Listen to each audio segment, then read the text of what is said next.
আরে আমার বড়রা কেমনে চাকরিছে, কত কষ্ট জানি হয়েছে আব্বু। আরে আমার আব্বুরে সকালবেলা ভাতটা লয়ে এলি আব্বু, গরম ভাত। আব্বু গরম ভাত লয়ে এলি। টিফিন খামো আব্বু, তুমি বাইরের জিনিস খাইও না, তুমি টিফিন খাইবা। টিফিন খাইলে ভালো না, ভাত খাইবা, গরম ভাত খাইবা। গরম ভাত খাওয়া হইলো না আব্বা তোমার।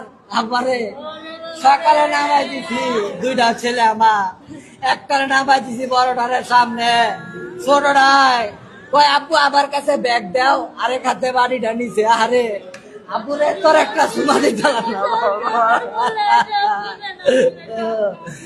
আমার বাবাটা একা একা কান্দাকাটি করতো, কেউ কোনো অভিযোগ নাই। আহ আব্বু, আব্বু মনে হয় তুমি দুষ্টামি করে আনো গেলা, আনো তুমি। আব্বু কইলা আরে বাবা তোমার তো পাইলাম না, আমি তো অনেক খুঁজলাম না আব্বু, তোমার অনেক খুঁজি। আমি ওই সাইডে গেছি, তুমি যেই জায়গায় বসে দাঁড়াই থাকতা ওই জায়গায় গেছি, ও মুরা গেছি, ওই মাঠে গেছি, কেউ রে দেয় না, পাই না। আব্বু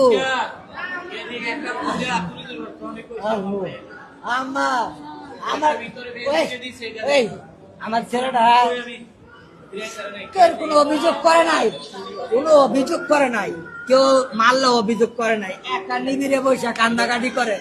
আব্বু তুমি কান্না করো কে? কয় আব্বু আমার ওই মারছে, তাও কোনো অভিযোগ করে নাই। না জানে আমার ছেলেটার কত কষ্ট হয়েছে।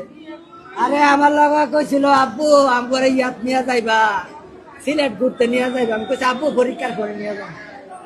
আব্বু আরে তুমি তুমি আমার মাঝখানে আজকে বইছিলা, বড়টায় পিছনে বসছিল, বড়টায় পিছনে বসছিল। ও জোনায়েত রে, জোনায়েত তুই কই গেলি? আরে জোনায়েত, আরে জোনায়েত, জোনায়েত তুই কই গেলি? জোনায়েত, আরে জোনায়েত রে বাবা।